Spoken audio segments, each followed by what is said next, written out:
It's easy to think that when we give, not much happens. That's because we tend to think of it as a single transaction. We give, they get. The end. But what if there is more to the story? What if God is doing more than we know with our gift? Good news. He is. When we give, we are doing more than we know, because God does more than we could imagine in 3 key ways. God works through us. We become a pipeline through which His blessings flow. Instead of holding tightly to what He has given us, we must let it overflow into the needy world around us, allowing God's glory to shine. God works with us. We become partners in His mission to renew and restore all things to Himself. Through our prayers, presence, gifts, service, and witness, we join in the gracious work He has already begun. We become co-creators, shaping His world for good. God works in us. We become participants in His work of grace within our own hearts. Our giving helps transform us, even as we bless others. And as we align our treasure with what He treasures, we reveal the work He is doing in our hearts to make us more like Jesus.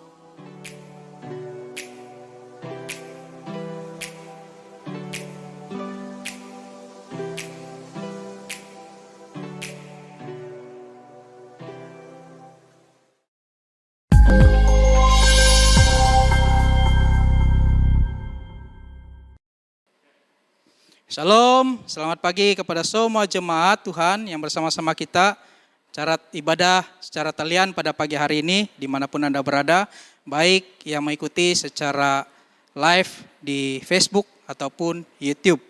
Nah, puji Tuhan kita ada kesempatan lagi untuk beribadah secara talian pada hari ini. Kita akan mulaikan ibadah kita dengan doa. Shalom. Selamat pagi, kita bersyukur pada Tuhan karena pimpinannya seminggu yang sudah dan kita bertemu lagi pada pagi hari ini. Untuk memulahkan ibadah pagi hari ini, mari kita mulahkan dengan doa pembukaan. Saya berdoa dengan suara kedengaran, saudara dan saudari berdoa di dalam hati. Mari kita berdoa. Bapa di surga, Allah yang kami muliakan melalui Yesus Kristus. Pagi hari ini kami sekali lagi menaikkan pujian dan syukur hadirat-Mu ya Tuhan. Di atas pimpinan, perlindungan, penyertaan-Mu seminggu yang sudah. Kami bersyukur padamu ya Bapa, karena di atas kasih anugerah-Mu, kami masih lagi dapat memuliakan Engkau. Saya berdoa agar Roh Allah akan memberikan kami satu komitmen yang sungguh di dalam ibadah buat pagi hari ini. Segala kuasa, segala roh-roh yang mempengaruhi di sekitar kami, dalam pemikiran kami, sehingga fokus kami untuk ibadah pagi hari ini terhalang. Di dalam nama Yesus kami thinking semuanya, kami usir agar hanya penumpuan kami ibadah pada pagi hari ini. Terima kasih Tuhan, karena Engkau menyertai kami. Saya berdoa bagi mereka yang mengambil bahagian, sama ada yang puji-pujian maupun penyampai firman Tuhan, di dalam nama Yesus supaya diurapi oleh Tuhan, serta setiap yang mengikuti ibadah atas talian pada saat ini, dalam nama Yesus kami berdoa supaya disentuh oleh kuasa Roh Allah, agar sama-sama kami dapat menikmati dari awal pertengahan sehingga akhir daripada ibadah ini. Bukan berlalu begitu saja, tapi kami mendapat berkat yang besar, kami mendapat dorongan yang luar biasa di dalam kehidupan kami pada pagi hari ini. Terima kasih Tuhan, karena mendengar doa kami, Di dalam nama Yesus kami berdoa. Amin. Amin. Pembacaan kita pada pagi hari ini diambil di dalam Mazmur 33 ayat 1 hingga 11. Puji-pujian kepada Allah Israel. Bersorak-sorailah, hai orang-orang benar dalam Tuhan, sebab memuji-muji itu layak bagi orang-orang jujur. Bersyukurlah kepada Tuhan dengan kecapi, bermazmurlah baginya dengan gambus 10 tali. Nyanyikanlah baginya nyanyian baru, petiklah kecapi baik-baik dengan sorak-sorai. Sebab firman Tuhan itu benar, segala sesuatu dikerjakannya dengan kesetiaan. Ia senang kepada keadilan dan hukum, bumi penuh dengan kasih setia Tuhan. Oleh firman Tuhan langit telah dijadikan, oleh nafas dari mulutnya segala tentaranya. Ia mengumpulkan air laut seperti dalam bendungan, ia menaruh samudra raya ke dalam wadah. Biarlah segenap bumi takut kepada Tuhan, biarlah semua penduduk dunia gentar terhadap Dia. Sebab Dia berfirman, maka semuanya jadi, Dia memberi perintah, maka semuanya ada. Tuhan menggagalkan rencana bangsa-bangsa, Ia meniadakan rancangan suku-suku bangsa. Tetapi rencana Tuhan tetap selama-lamanya, rancangan hatinya turun-temurun. Demikianlah pembacaan firman Tuhan.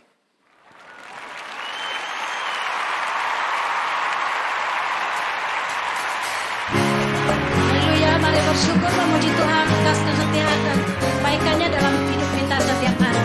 Haleluya, terima kasih Tuhan.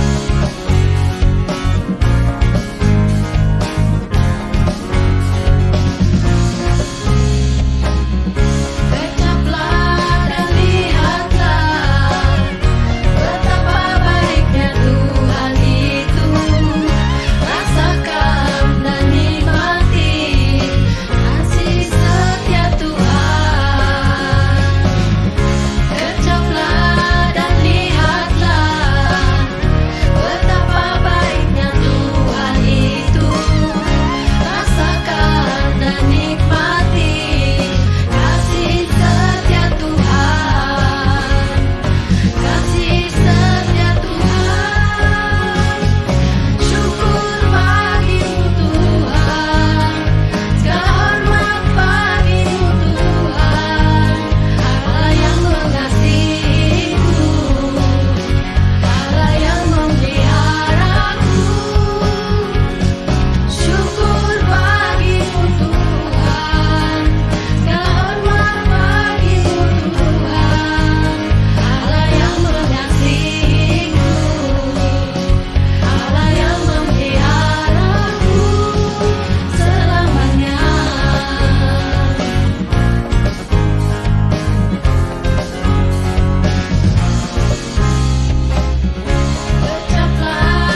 kasih Tuhan, Engkau kebenaran kami, Engkau keselamatan kami, Engkau pengharapan kami. Kami mau hidup hanya di dalam Engkau.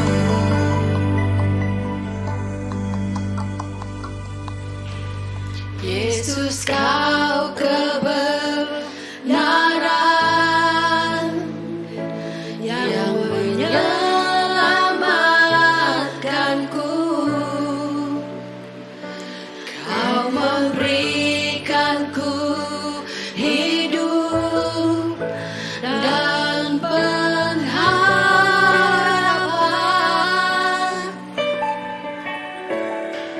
Ku ikut kehendak-Mu.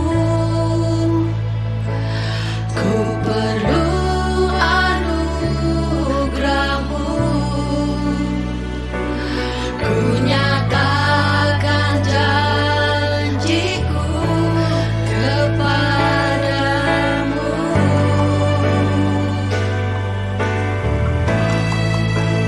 Kalau ku hidup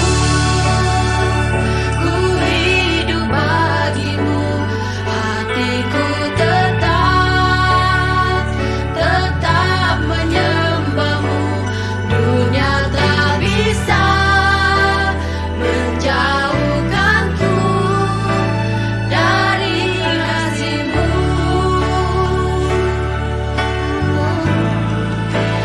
Selama ku hidup bagimu, mataku tetap memandangmu.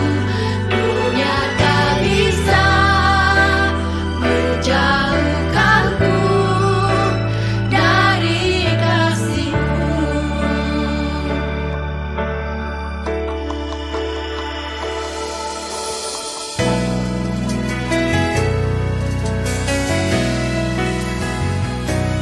Yesus, Kau kebenaran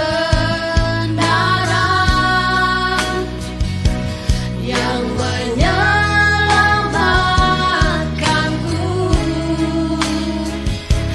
Kau memberikanku hidup dan pengharapan.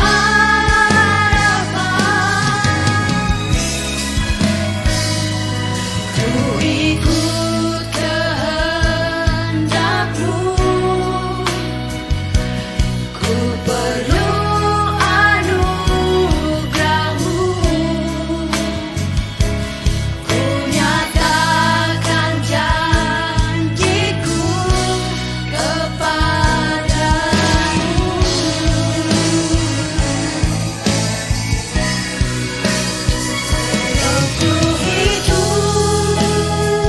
Ku hidup bagimu, hatiku tetap menyembahmu. Dunia tak bisa menjauhkanku dari kasih-Mu. Selama ku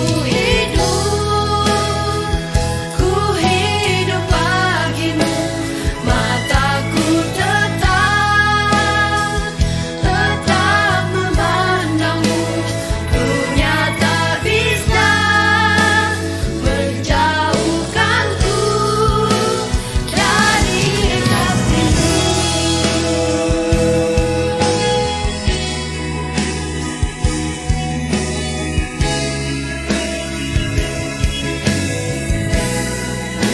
Haleluya Tuhan, ajar kami Tuhan untuk hidup di dalam Engkau dan Engkau hidup di dalam kami.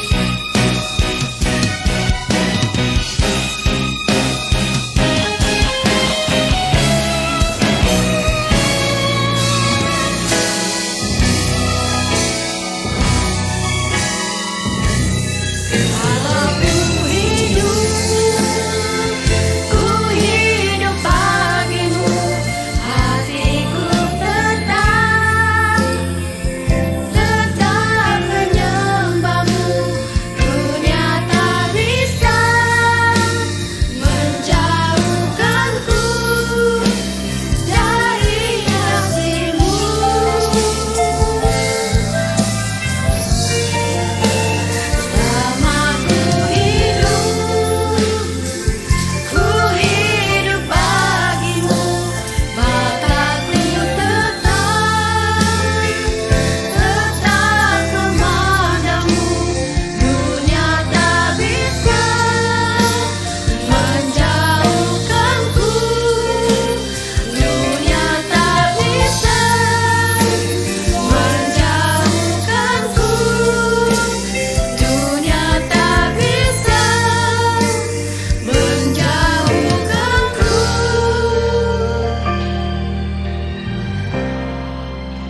Shalom, selamat pagi, selamat bertemu dalam nama Tuhan Yesus.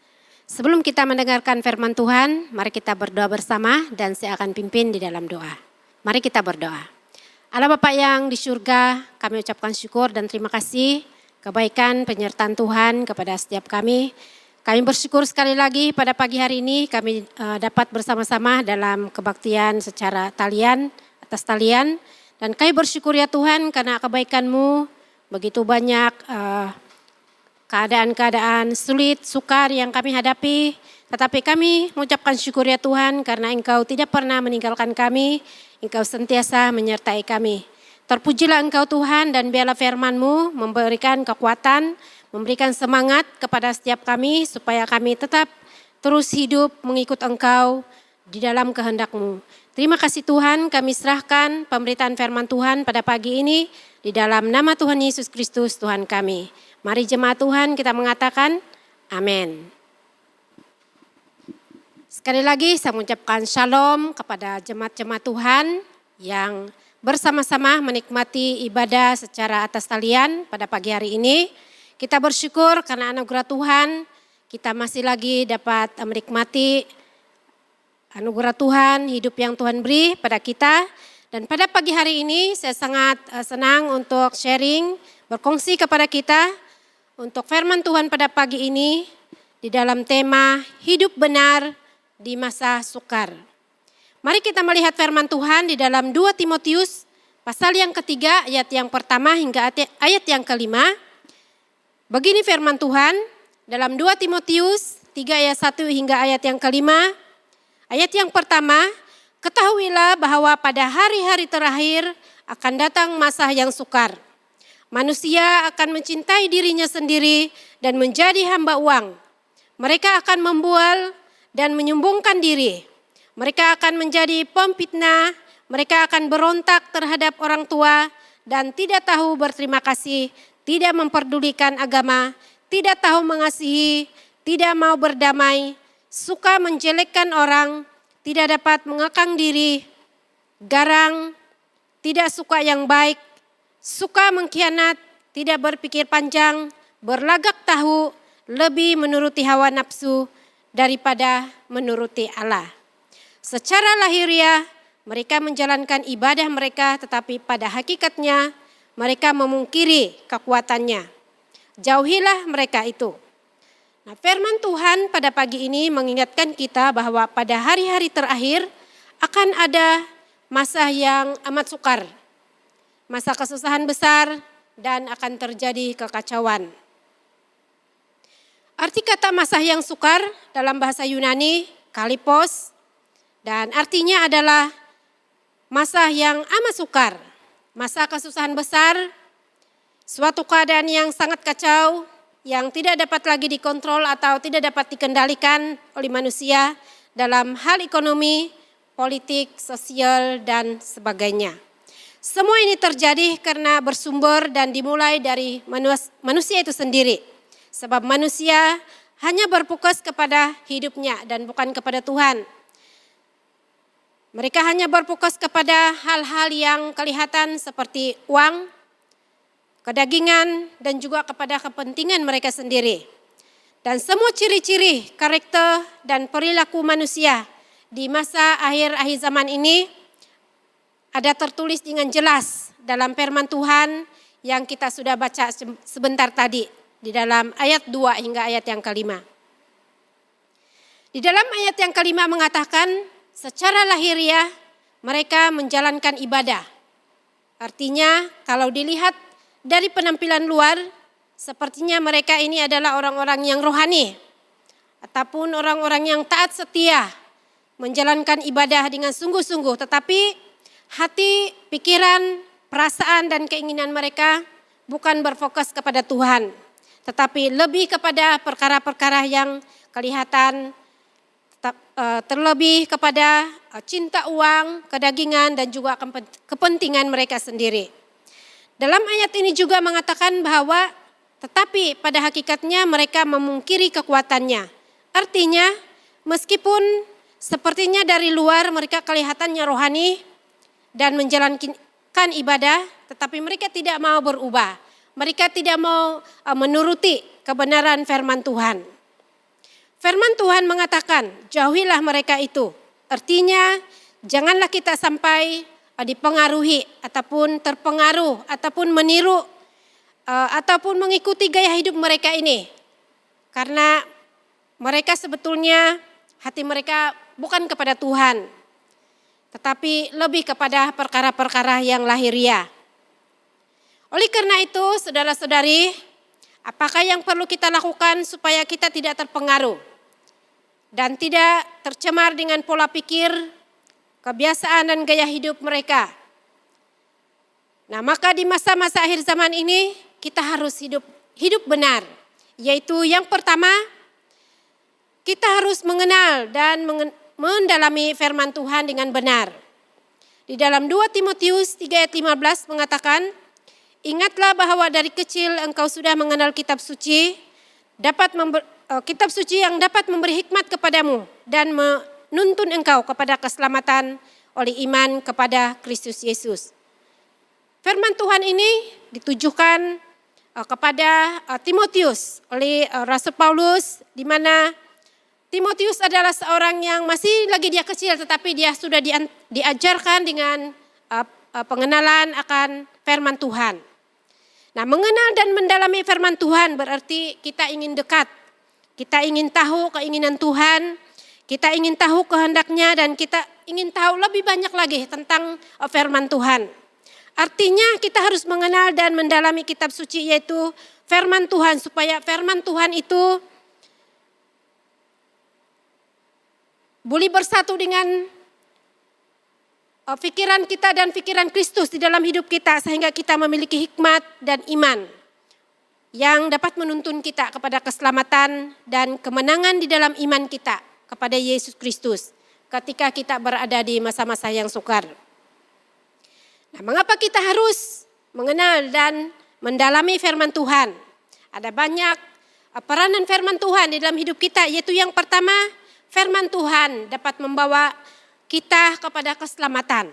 Dan yang kedua, firman Tuhan menjadikan kita orang Kristen yang kuat. Itulah sebabnya kita perlu membaca, kita perlu merenungkan firman Tuhan setiap hari sebagai makanan rohani kita. Yang ketiga, firman Tuhan meyakinkan kita akan keselamatan yang sudah kita terima.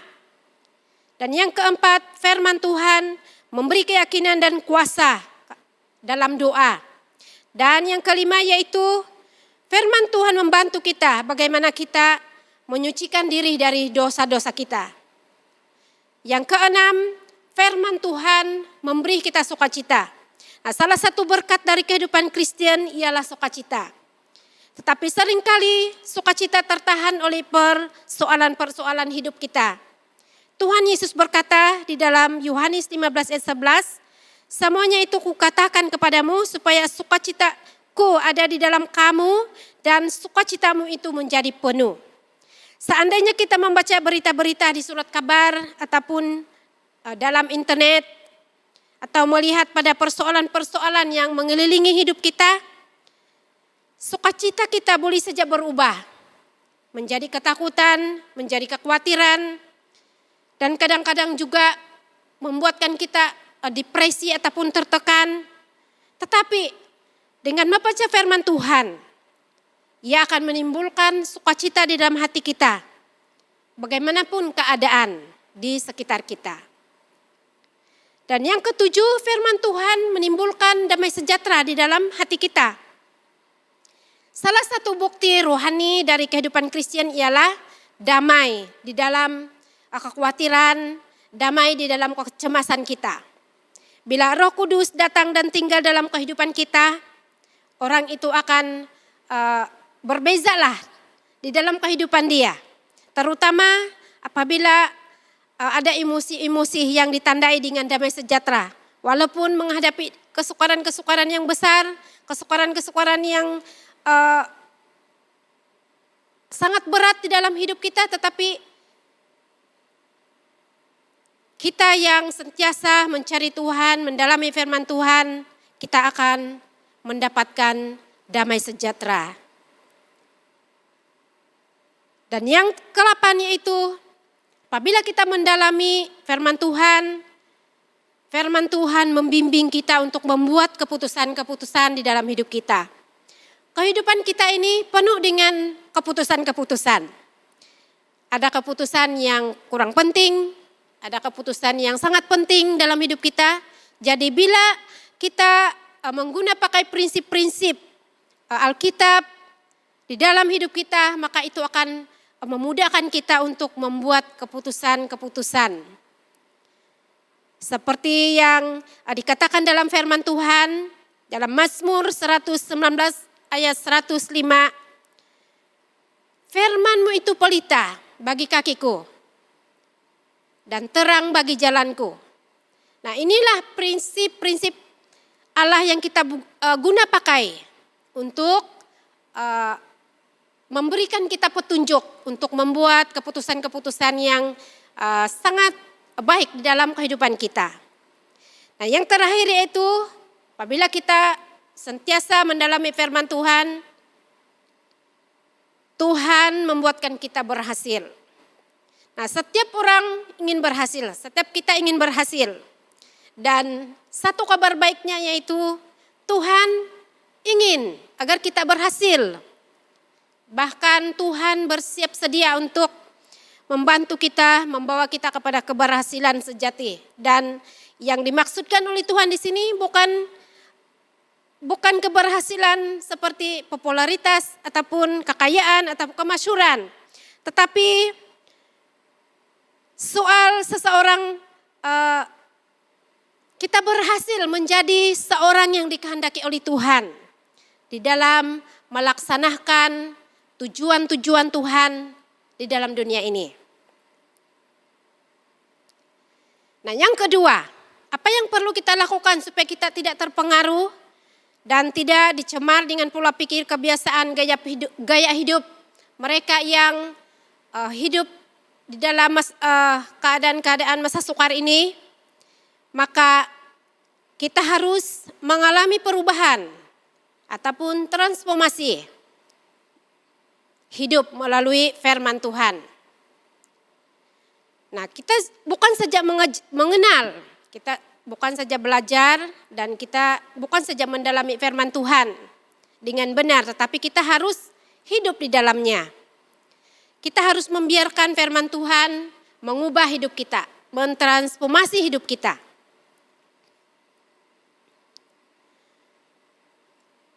Ada satu cerita di mana cerita ini berkenaan tentang 4 orang cerdik pandai.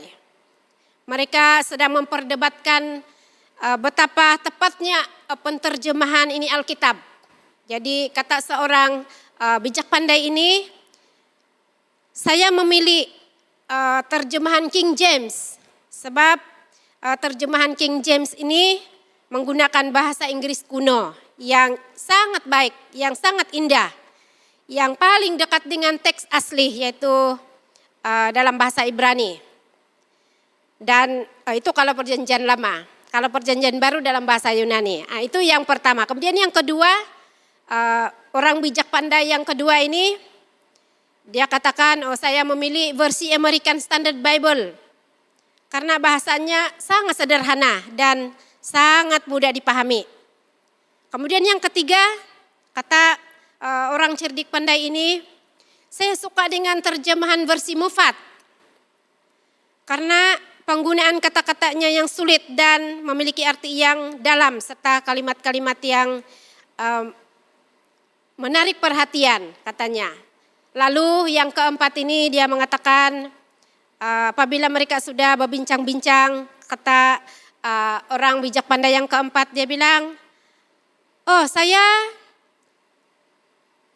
saya pula begini. Sebenarnya dia bilang saya lebih suka terjemahan ibu saya. Dia kata, karena ibu saya, dia bilang walaupun dia seorang yang bukan terpelajar,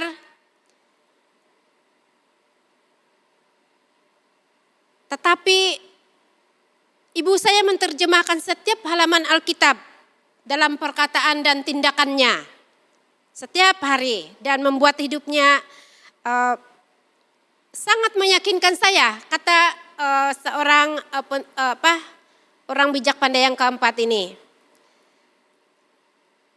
Jadi kita sebagai orang-orang yang percaya Tuhan, kita harus mengambil pelajaran daripada apa yang kita belajar daripada Alkitab itu untuk mengubah hidup kita, untuk mentransformasi hidup kita, supaya kita menjadi garam, menjadi terang.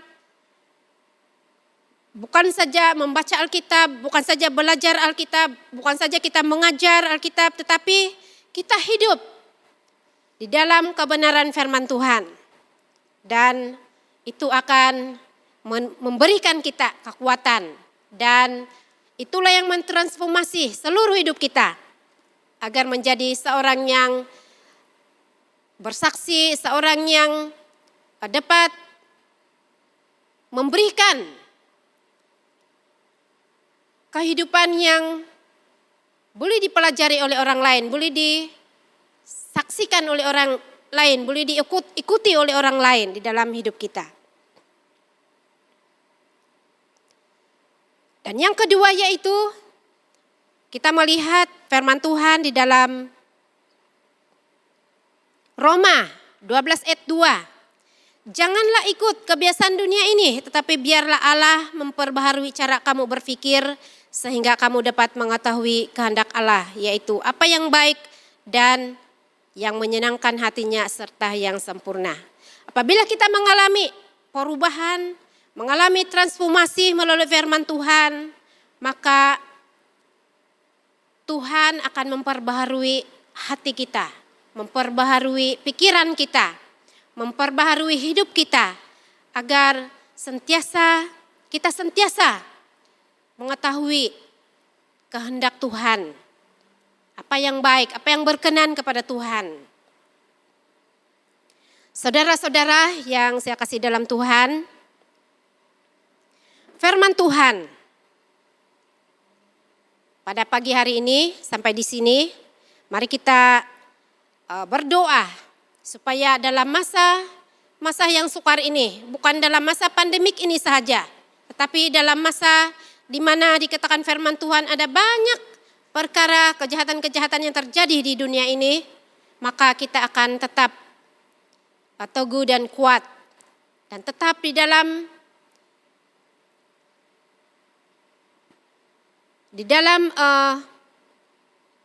kita tetap di dalam firman Tuhan, di dalam hidup akan firman Tuhan. Karena Tuhan yang mentransformasi hidup kita melalui apa yang kita pelajari daripada firman Tuhan. Mari kita berdoa dan saya akan pimpin kita dalam doa. Terpujilah nama Tuhan yang berdaulat atas hidup kami.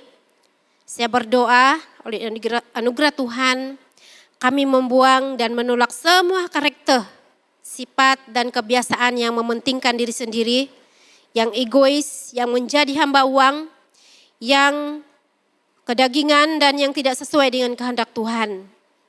Oleh anugerah Tuhan, kiranya Roh Kudus menuntun kami untuk kami dapat mengenal, mengerti, dan mendalami firman Tuhan, memperbaiki kesalahan kami, merubah kami, menyempurnakan kami, dan memampukan kami untuk hidup dalam kebenaran firman-Mu.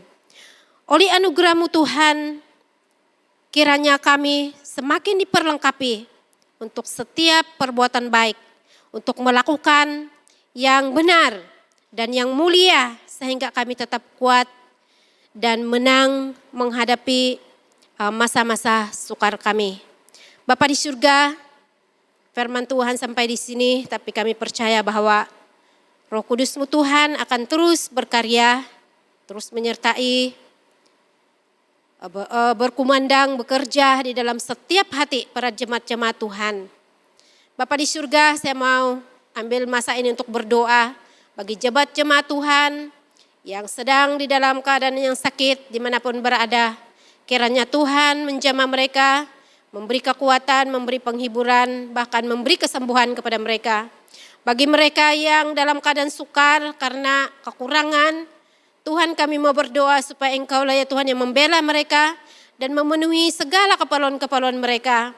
Tuhan kami terus mendoakan seluruh jemaat-jemaat-Mu, Engkau yang menjaga dan menaungi kami Tuhan, dimanapun kami berada, dimanapun kami menginjakkan kaki kami. Bapa di surga, terpujilah nama-Mu, berkati seluruh keluarga-keluarga di sidang ini ya Tuhan, supaya dalam masa sukar ini Tuhan, kami terus ada hati yang rindu bersama dengan keluarga kami untuk mencari wajah Tuhan. Terpujilah nama Tuhan, biarlah kiranya berkat-Mu Tuhan memenuhi, menyertai, dan memimpin semua jemaat-jemaat Tuhan di seluruh SIB Pekan Telupit ini. Terpujilah nama Tuhan, kami berdoa, ucapkan syukur semua ini hanya di dalam nama Tuhan Yesus Kristus Tuhan kami. Mari jemaat Tuhan kita mengatakan amin. Segala puji syukur kepada Tuhan karena firman Tuhan yang kita dengar melalui hambanya Pastor Ros sebentar tadi. Dan kita percaya bahwa firman Tuhan yang kita dengar itu akan meneguhkan lagi iman kita. Ibadah kita hampir selesai. Tapi sebelum itu ada beberapa pengumuman yang perlu saya sampaikan di sini. Untuk uang persembahan kasih yang telah dikumpul, bolehlah dikumpul terlebih dahulu di dalam keluarga. Nanti akan diserahkan kepada bendahari apabila kita boleh beribadah secara bersemuka pada masa akan datang. Selain daripada itu, Anda boleh juga menyalurkan sumbangan ataupun pemberian kasih melalui akun gereja seperti yang dipaparkan. Dengan ini diharapkan semua sidang jemaat dimanapun kamu berada, patuhilah SOP yang telah ditetapkan dan kita akan jumpa lagi pada ibadah secara talian pada masa akan datang. Tuhan Yesus memberkati.